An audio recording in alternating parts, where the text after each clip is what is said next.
Hello and welcome to Views on News. I am Jawad Tehami. Today, in an unprecedented and a rare move, Director General Inter-Services Public Relations, Lieutenant General Babar Iftikhar, along with Director General Inter-Services Intelligence, Lieutenant General Nadeem Ahmed Anjum, addressed a joint presser. And this happens to be unprecedented because the head of the Pakistan's intelligence agency, Inter-Services Intelligence, first time in the history of the country, appeared before the media and answered the media queries. The reason for which he gave was that he appeared for his institution and the officers who were sacrificing their lives. And he also said, let me quote him, as the chief of this agency, I cannot remain silent when they are targeted for no reason. Unquote. Now, he also made a revelation regarding an offer to the Chief of Army Staff, General Qamar Javed Bajwa, during the month of March for an extension in his tenure, which of course the Chief of Army Staff, General Qamar Javed Bajwa, rejected so that the institution might move forward. At the same time, DG ISPR, Lieutenant General Babar Iftikhar, said that the press conference was held in the context of presenting facts so that the facts, fiction and opinion can be differentiated, and also said that facts behind the cipher and Ashad Sharif's death have to be determined. He went on to say that both ISPR and ISI found no evidence of a conspiracy against the Pakistan Tehreek-e-Insaf government, and also informed the National Security Committee in this regard. He also raised many questions regarding the circumstances that led to the death of the journalist Mr. Ashad Sharif. We'll be talking about this unprecedented presser by DG ISI as well as DG ISPR today. For that, we are being joined by an esteemed panel of guests in the studio as well as online. In the studio, we are honored to have been joined by Mr. Amir Hussain. He is a senior journalist. Mr. Hussain, thank you very much for your time at Views on News. We are also being joined in the studio by Dr. Abid Abbasi. He is political analyst. He has been academician for more than 20 years and also hosted shows on a number of television channels.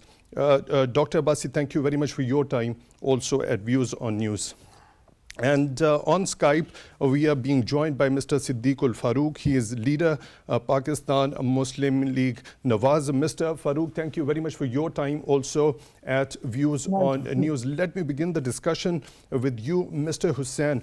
Now, starting the discussion with the very facts which have been revealed by DG ISPR during his presser regarding the conspiracy, the foreign conspiracy and the narrative which was being built by Pakistan Tehreek-e-Insaf. DG ISPR has categorically said that the National Security Committee was informed both by the ISI as well as the ISPR that there was no evidence of such sort. Absolutely. I mean, there was a growing impression within political quarters that how the chief institution of the country was dragged into politics. And I think it was very clear from day one when the cipher controversy was, put forth by PTI government, the outgoing government, which was constitutionally ousted through a vote of no confidence, through a democratic process. So I think this was very important. It was a timely pressure to, press upon the public, the citizens of the country, political quarters, and all quarters who have to deal with the politics and the power in the country, to make it clear that Pakistan cannot afford to, indulge all national institutions in the political narrative which is based on propaganda, which is unfounded, which doesn't hold any water whatsoever, which does not have any logical evidence to substantiate such a, gruesome game of politics, of power realism. And I think how this was, formulated, the whole propaganda that was formulated through social media campaigns, through malicious campaigns against, the national security institutions, even the legal institutions, the judiciary, and other national institutions. I think this was very, the impression that was going out was really bad, and I think what DG ISPR made it clear through his presser and with DJI, I think it was very clear message that has gone out, and it was very important message. Right, Dr. Abbasi, your take regarding this particular revelation. The DG ISPR in categorical terms in today's press has said there was no evidence of foreign conspiracy against the Pakistan Tehreek-e-Insaf government, and this particular thing was discussed between Chief of Army Staff General Javed Bajwa, also the PTI Chief Imran Khan on 11th of March, and Mr. Imran Khan said that it was not a big thing, and later on when he revealed a kind of a paper during his public rally on 27th of March, it was actually surprising for the institutions. Thank you very much, Mr. Tehami. Yes, of course, the Pakistan's premier agencies are very much vigilant to do their work, or if there had been any conspiracy, there would have been, very clear actions by them. The fact of the matter is that I have been raising, and so many other people have been raising, that Imran Khan Saab and the head of the PTI, he failed drastically during his about 4 years in power. He made some very tall, unrealistic promises to the people of Pakistan, which he couldn't deliver. And when he was ousted, and that was also a very historic event, that for the first time an elected government, rather some of the people are of the view that that was not elected but the selected government, and he was ousted through a vote of confidence. That was a very constitutional way to oust a government. Or according to the constitution, if the government, does not sustain the majority in the parliament, that government has no right to govern the country. And it should be kept in consideration that the PTI government was not the government with single-handed majority in the parliament. They were joined by some of the smaller parties, some of the allies like PML-Q and the MQM and BAP party, Balochistan Awami Party, and some independent, people who got elected by, as an independent candidate. When those people saw their future that was at stake because the government failed to deliver to the people of Pakistan. We can name so many promises which Imran Khan government made, Imran Khan himself made in the public jalsas, but he failed to deliver those promises. When he had left with no other option, he has fabricated a story, he has made a cipher, quote unquote, that saga, and to maneuver the support of his followers, he just raised, in the public jalsa, a piece of paper without investigating through proper channels, without having any evidences. And similarly, as the DG ISPR categorically revealed, that Imran Khan himself said that it was not a big thing. And when later on, when he was told by his sympathizers or his political comrades that we had no option but to create a saga of a conspiracy to maneuver the support of the people of Pakistan. And look, during the whole this campaign which Imran Khan launched after being ousted constitutionally from the power, he has not delivered a single line about his achievements while being Prime Minister of Pakistan for 4 years. He has not told the people of Pakistan, what about those 100 crore jobs, 10 million jobs. He has not told to the people of Pakistan, what about those 5 million houses which he promised to the people of Pakistan. Rather, instead of giving jobs to the people of Pakistan, according to very eminent economic scholar of the country, that about 40 lakh people, 4 million people, more 4 billion people lost their jobs. They got, unemployed during the tenure of Prime Minister Imran Khan. The price hike was historic. The prices of electricity was almost double. The prices of the gas were almost tripled. Similarly, the inflation was at the ever height of the country's history. Similarly, the growth rate, the GDP was drastically down during his tenure. He has not delivered even those promises, those claims which he made, very tall claims that the Prime Minister House would be converted into university and some sort of dramas were being played. Similarly, it was a promise with the people of Pakistan. There are loads of things that you would like to describe. He was selling buffaloes from the Prime Minister houses. Prime Minister House. He was selling the old cars from the Prime Minister House and launching an so-called campaign that we are. Your point is well taken, Dr. Abbasi. Beg your pardon for the interjection. Let me bring in Mr. Siddique Farooq also. Now, after today's presser by DG ISPR and DG ISI, that narrative of a foreign conspiracy to oust the PTI government, do you think it has been completely busted? Thank you, Mr. Tehami.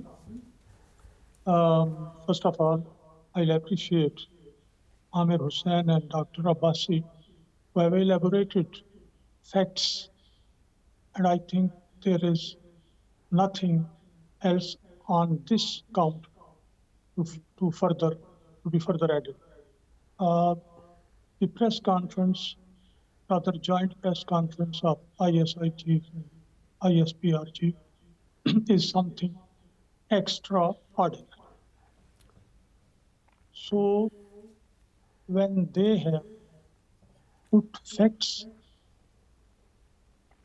before the people of Pakistan, there is no doubt about it that Imran Khan has been fooling his followers as well as others, and it has also been proved that he has two faces.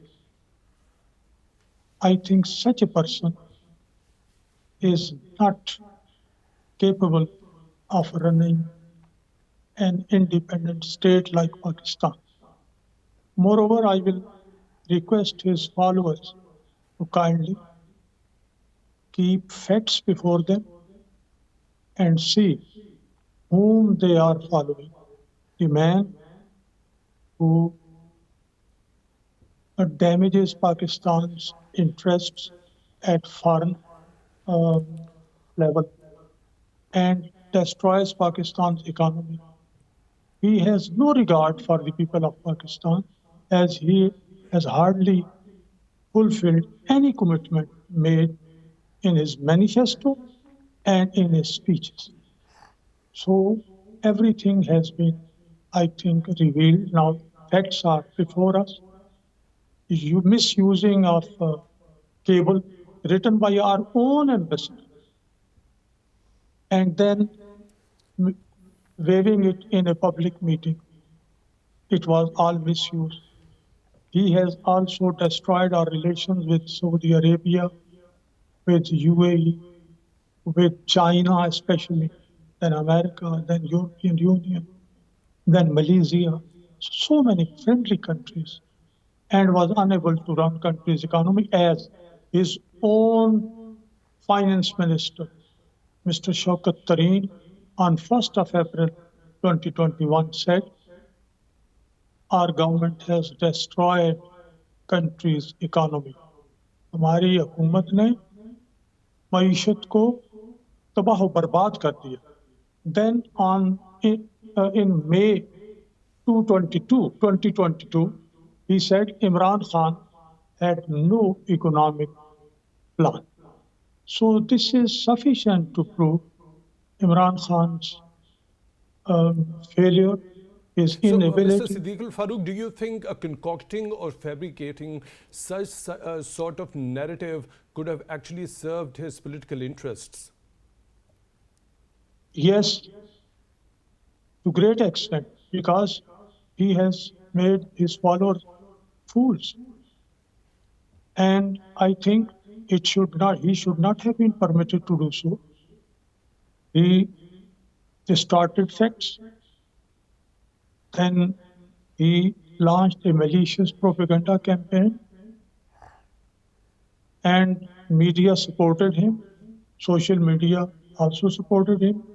He owns and he has developed a very good social media team, but unfortunately, he was befooling people of Pakistan.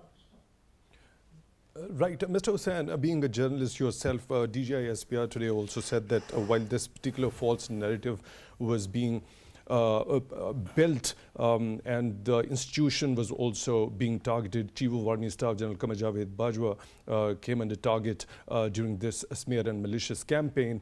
Now, journalist Ashad Sharif, including other journalists, were being fed with this false narrative. And he also mentioned a media house, ARY, which acted as a spin doctor. How do you think if the journalists are being fed with such false narrative, what happens to be the responsibility of journalists in order to verify the information which is coming to them? Yes, it was really an unfortunate episode of our political history that even the senior journalists like late Ashad Sharif and others who were fed into this particular malicious propaganda. And I think when objectivity dies in journalism, it creates a lot of problems. And now we have seen that how ARY has conducted this whole campaign, despite the fact that they were not targeting a political party, they were targeting the state institutions, which is a different thing. If you are in a position, and you are not, by the way, in the opposition benches, you are out in the street, you don't want to go to the parliament, you don't respect the parliamentary supremacy. If you respect, you go back, sit in the parliament as an opposition, give tough time to the government on legitimate things. But if you are out just to run a campaign, just to make a group of different journalists, and also a cult. It is a cult, not a political party, because the cult mentality will never go for logic. They will never follow rationality. They will never follow reason, and that is exactly what happened. Because in all this campaign, if you start lying for a long time, it will become a truth, like the Hitler used to say. It's kind of fascist tendency that was built into. Right, Mr. Hussain, beg your pardon for the interjection. When you talk about specifically Mr. Ashad Sharif, he's been titled as the icon of journalism by DGI ISPR himself as well. So there is no doubt that he was one of the most seasoned journalists in Pakistan's media landscape. Now, if a person of that stature, if he is believing into that particular false narrative, so where actually that problem lies? Actually, what happened was a tricky thing, because for a long period of time, the ARI was, particularly cultivating a sort of narrative within its circles. The senior management within, within ARY, for example, they were trying to push journalists to the margins to stick with a particular narrative. When you start, working on a particular narrative, and you become unconsciously part of that particular narrative. So that was a subconscious, feeding propaganda and survival techniques and all that. But having said all that, Ashad Sharif was a great loss for the nation and for Pakistan. This tragedy, it must be investigated properly and thoroughly. The government has already. Mr. Hussain, I'll come to this very particular point. I think you're right. That when we talk about this particular factor, how the senior people, educated people, are get into this trap. The reason is that human psyche is so complex. I mean, the complexity plays at work when you are at a workplace, when you are within an institution that push for those sort of narratives, and you become part of it, unconscious and subconscious. And Dr. Abbasi, your take. You've been associated with different newspapers as well as broadcast media channels. What happens to be the responsibility, especially when it comes to journalists and the broadcasters of such a stature as Mr. Ashad Sharif, and there is a long list also beside him, happen to be for them in order to verify the facts rather than disseminating those facts without verification? First, I would like to pay my condolence to the aggrieved family, because I happened to work with Ashad Sharif for a couple of years at Dawn. He was very professionally sound journalist. But the question which you have raised, it's very crucial kind of issue, that is very crucial kind of questions, because unfortunately the corporate media has groped either on one side or the other side. They have taken the such lines to financially earn, to get popular, or especially when this YouTube phenomena has come, people are selling either one narrative or the other narrative to maneuver the support of that particular group of the people, that particular cult of the people, and people have made tremendously hefty money through those social media. Unfortunately, many senior journalists, they are either grouped with party A or party B or any institution or any sort of cult in the society, as Mr. Hussain said. This was the phenomenon in corporate sector. Corporate media is just to earn the money. They do not care, unfortunately, for the state narrative, for the state interest, for the people of the Pakistan interest, because I know personally so many people in private meetings, they are criticizing that particular party or particular side of narrative, but when they are on the screen, they used to criticize that to maneuver the support of the followers, millions of followers on this side or the million of followers on that side, and they are getting money. This is one aspect. Second aspect, in 2018, we all know, it's a fact of reality, that without the support of the state institutions or some particular officials, the powerful to be, Imran Khan was not able to come into power, because Imran Khan was there in this party, in this country. He was talking about the corruption of so-called corruption of People's Party, Mr. Zardari and Mr. Sharif, right from 1996. But nobody paid heed to him. When Imran Khan contested election in 2002. Very much debatable sort of a thing. Similar sort of a question was raised today during the presser as well, which of course both the respective DGIs didn't prefer to answer, and they answered that it should be talked I do upon not or debated. I do or not questioned. blame the institutions, but there was some support from within the institutions, and everybody knows that. But if the person with the thing which I want to press, I want to put pressure on that, I want to say in a significant manner, that is that if the institution of the state has decided not to maneuver anything in the politics, not to take part in the politics, to be professional under the ambit of the constitution of the land, then such kind of malicious campaign against those institutions is to weaken the state of Pakistan. It's not the any sort of service to the people of Pakistan. These sort of narratives are being by the enemy of Pakistan across the world. If we go through what Imran Khan and the bots who has been created by PTI and social media, what line they are taking, that line is being taken by the enemies of Pakistan. And look back into the politics of Imran Khan. He is in power right today in about 70% of Pakistan. Punjab is run by the PTI coalition as a senior partner. KP is being, ruled by PTI solely for last 10 years. What they have delivered in those provinces, what Imran Khan is trying to deliver when he is talking about Hakiki Azadi, the so-called Hakiki Azadi, which has been exposed badly to the people of Pakistan. When Imran Khan says that the 220 million people of Pakistan are seeking Hakiki Azadi, why we forget the fact that about 20 million people of Pakistan voted against Imran Khan. What about those people who have voted for PML-N? What about those people who have voted for Pakistan People's Party? What about those people who have voted for JY and other parties?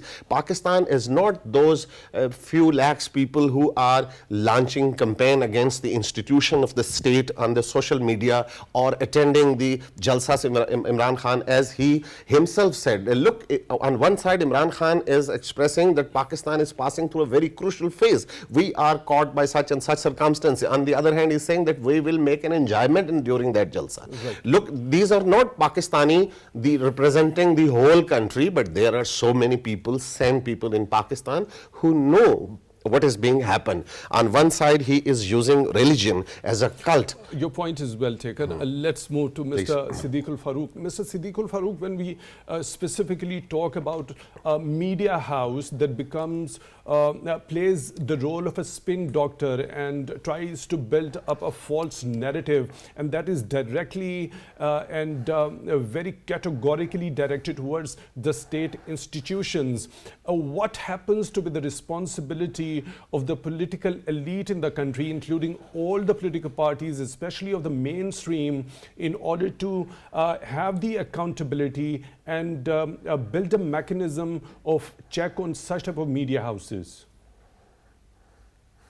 Mr. Tehami, previously, this media house was being supported by establishment. And this media house was serving their cause. But then it took another option.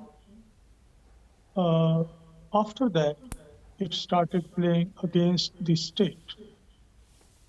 So now I will stress that every newspaper, every media house, every anchor person, and every contributor to the social media must follow the recognized principles of journalism and ethics.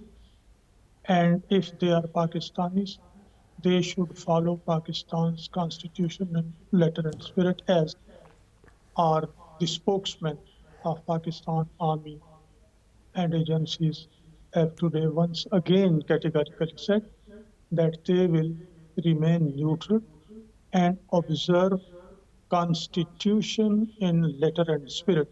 This is happy hour. Similarly, if the media houses and every journalist follows principles, as I have said, recognized, I think everything will be in its right, moving in its right directions and within its proper and genuine limits. I will now refer to Arshad Sharif. I think the assassination of Arshad Sharif, two very important evidences have to be considered by the investigating team and also by the Judicial Commission.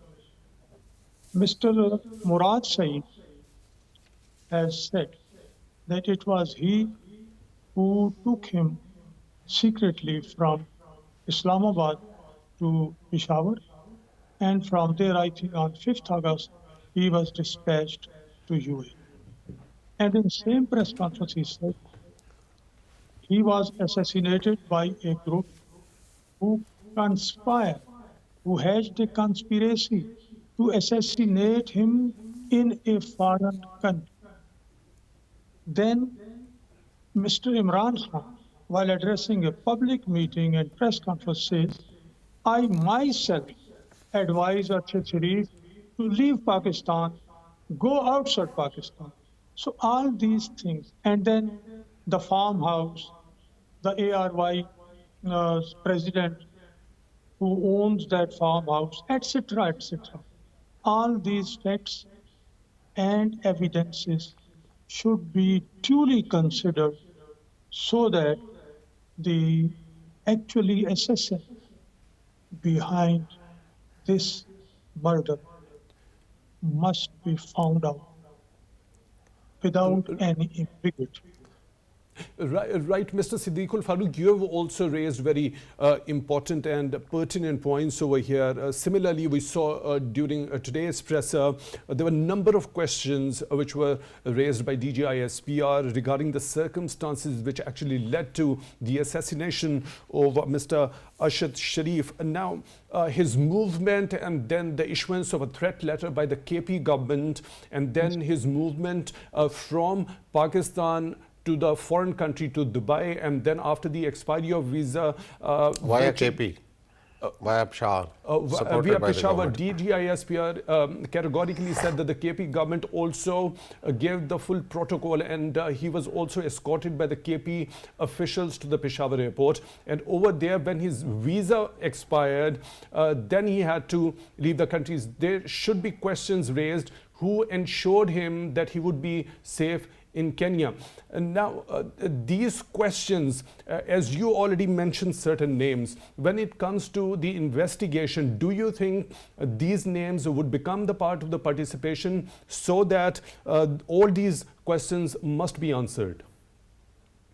It is essential to summon Imran Khan, Murad Saeed, and the president of ARY, Mr. Iqbal. Similarly, these agencies or the Judicial Commission should go or invite those who were accompanying Arshad Sharif, the driver, other man, and the persons who looked after him at farmers. These are very important evidences, and I am confident that it will not be difficult to reach to the real culprit. Right, Mr. Siddique Farooq, interestingly, there was a question by a very veteran journalist during that presser to DG ISPR as well, because there had been assassinations of many journalists in the past in Pakistan, which was acknowledged by DG ISPR himself. The investigation of none of those cases has been solved so far. So today, DG ISPR said, let it be the start from here, and let's take all those cases which have been unresolved in the past as well, so that the people who were involved should be identified and they should be brought to book. We are observing, and we must observe. The statements given by the leadership of Pakistan Army today, and as General Qamar Javed Bajwa has repeatedly said, that we will be neutral from hence onwards.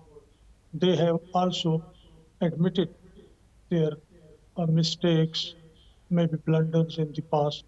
So we are watchful. We should be that army from today onwards keeps its independent and neutral posture forever, because it is not only in the interest of armed forces, it is in the interest of state, it is in the interest of rule of law, it is in the interest of the parliament and our image.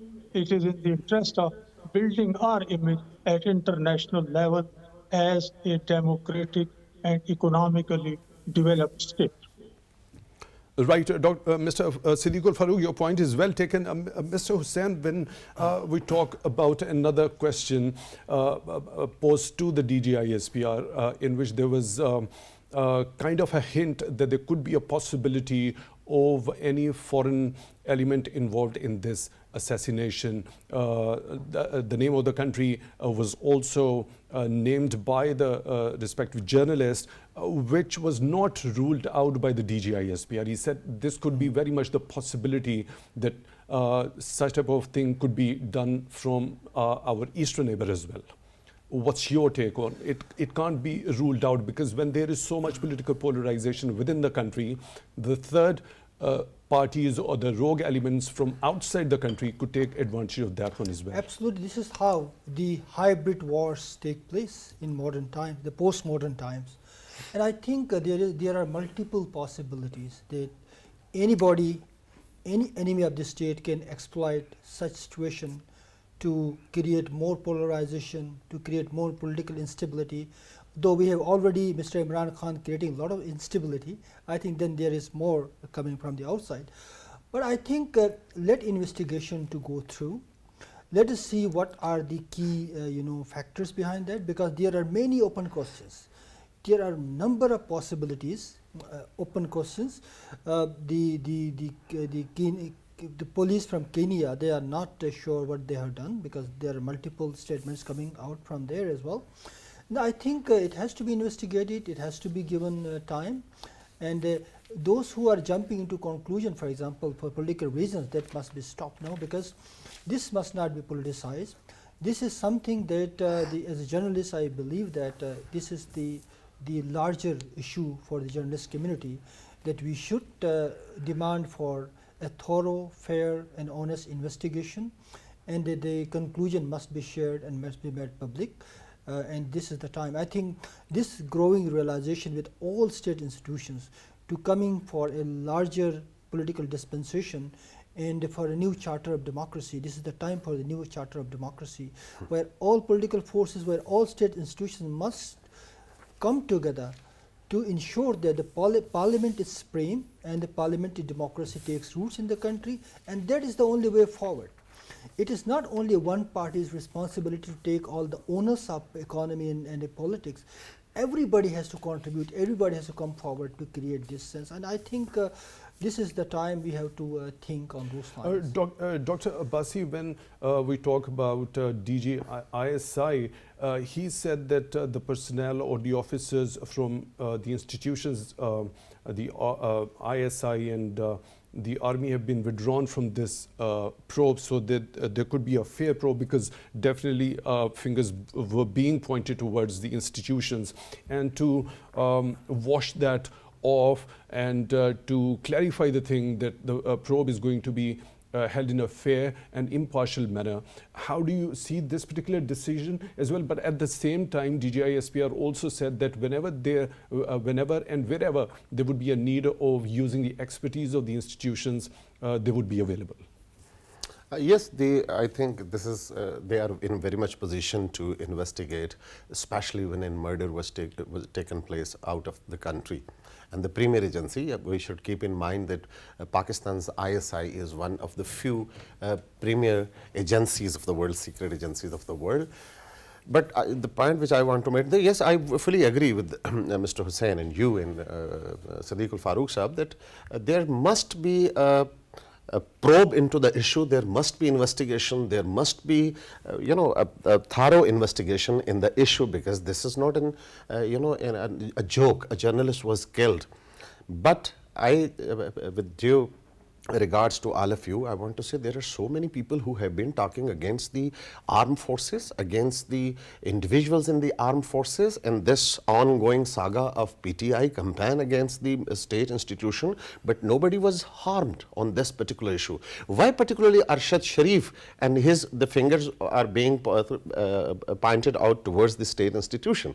Because Imran Khan has always used the public jalsas and public dharna sit-ins again to achieve his objectives right from his politics when he started in 2011. When he was in power, even then he was holding big jalsas against his own government. He was the prime minister of the country, but he was criticizing and so many people and holding jalsas. And now again he is taking a march towards Islamabad. I would say it would be not a long march but a lash march over playing the politics over the dead body of our very dear journalist who is murdered in Kenya.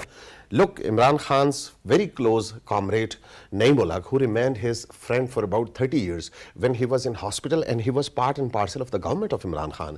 He was in hospital and he died in a very, in a very difficult circumstances. Imran Khan did not visit to attend his funeral. Imran Khan did not go to attend the funeral of Dr. Abdul Qadir Khan, the most, the impartial and the most undisputed hero of this country. Imran Khan did not attend or condolence to the Prime Minister, former Prime Minister Benazir Bhutto. Even then today he did not attend the funeral of Arshad Sharif, but he is using that body for his political maneuver. Right, Dr. Abbasi, unfortunately we are short of time. I'll have to take your view on a very important thing that was revealed by DGISI regarding the offer of an extension to COAS as well, which he of course rejected for the institution to move forward. As well as he said there is a difference in the words of Mr. Imran Khan when he's talking behind the doors. Yes. In the night time and when he is addressing a public rally in the... Not only behind the doors and publicly. We have witnessed so many statements of Imran Khan which are, fumbling and which are, is taking one stand and then he is negating his own statement. He was saying Mir Jafar and Mir Sadiq and neutrals and Islam does not allow us to be neutral. Then he categorically, publicly says that Mr. Qamar Javed Bajwa, the current chief of the army staff of the country, he should be given an extension for the next elections. It means, and 4 years the Mir Jafars and Mir Sadiqs have been working under his command, and he used to say that we are on one page and General Bajwa is a brilliant officer and he is supporter of democracy and blah blah blah. What happened when he was ousted from the power? Or again I would stress in purely constitutional manner, why he is going to launch this march? Because according to the Constitution of Pakistan, Constitution of the land, that is not a joke. Elections would be held in 2023 or on the prescribed date, that is about in September. Yeah. Why Imran Khan is asking for the fresh election if he was of the view that there should be, because he was ousted from the government. The opposition was in the opposition and opposition was raising serious questions on the neutrality or on the the impartiality of the transparency of the elections of 2018. Why Imran Khan did not dissolve the assembly when he was power, when he has lost the support of his allies? He could have gone to the people of Pakistan and to get fresh mandate. He did not do so. Now he is just getting the support of his followers. He is using the election demand for a political tactics. That's it. Mr. Siddique Farooq, please, very briefly and quickly, the offer of an extension to the Chief of Army Staff during March, and then DGI ISI saying there is a huge difference between the words Pakistan Tehreek-e-Insaf Chief Imran Khan speaks behind the closed doors in the night time and what he says in the public in the daylight. Stories of secret meetings, including a meeting at President House and offer of extension to General Qamar Javed Bajwa has been talk of the town. ISI chief has just endorsed those stories and categorically said that talk of the town was fact. So, as I have already said, Imran Khan has two faces, which is very much against his own claim of Riyasat-e-Madina, of establishing Riyasat-e-Madina. Can a leader or ruler be the head of Riyasat-e-Madina if he has two faces? Secondly, about our eastern neighbor, I think it may derail the investigation. First of all, the investigation team and the judicial commission must concentrate on available evidences within Pakistan, whom he has been calling, his messages, WhatsApp messages, etc., and his stay at Dubai, UAE, and then there. So I think this will lead them to right direction and real culprits. So if we include India, after all, India implemented, if it had something to implement, if it conspired against this, what was the need? But if it is so, the implementation was made by those who were related to Pakistan. Right. Mr. Siddique Farooq, leader from Pakistan Muslim League, Nawaz, joining us on Skype. Thank you very much for your time. We really appreciate that. And we were honored to have been joined in the studio by Mr. Amir Hussain, senior journalist, and Dr. Abid Abbasi, political analyst, academician for over 20 years. Unfortunately, please go ahead. As Siddique Farooq mentioned, that the leader of Riyasat-e-Madina, who is a clamor of the state of Medina, he's the first leader who was ousted, he was convicted through election commission that he has taken the things from Tosha Khana. This is a good example of a leader that your point. And sold those watches which were given to by a neighboring country, by a brethren country, very prestigious. Those were sold into the market to get the amount. Right. Dr. Abid Abbasi, thank you very much for your time. Also really appreciate for both of you gentlemen for being on the show on Views on News today. Today's presser indeed made some shocking revelations about the conduct of Pakistan Tehreek-e-Insaf Chief Imran Khan when it comes to building a false narrative on the basis of a so-called foreign conspiracy based on that cipher, which he already discussed according to DGI ISPR with the Chief of Army Staff, and he himself termed that it was not a big thing. But during a public rally on 27th of March, he came up with a different sort of narrative, and he had been feeding the journalists and a certain media house, ARY, which has been categorically stated by DGI ISPR and DGI ISI, acted as a spin doctor to create that false narrative against the state institutions. However, both the DGs said that there was no sort of animosity regarding whatever the strong comments Mr. Ashar Sharif made regarding the institutions after he was fed by PTI chief himself about that false narrative. They also went on to say that they are not satisfied with the position by the Kenyan government in the assassination of Mr. Ashar Sharif, making it case of a mistaken identity. That's why they want a fair and impartial probe so that the culprits in this particular assassination, in this tragic incident, could be identified and brought to book. Having said that, at the same time, the kind of challenges Pakistan is faced with right now, it happens to be the responsibility of all the stakeholders to think in the larger interest of the country and to do something to get the solution to steer this country out of the economic crisis and give it the right direction. With this, we come to the end of today's Views on News. Until the next one, take good care of yourselves.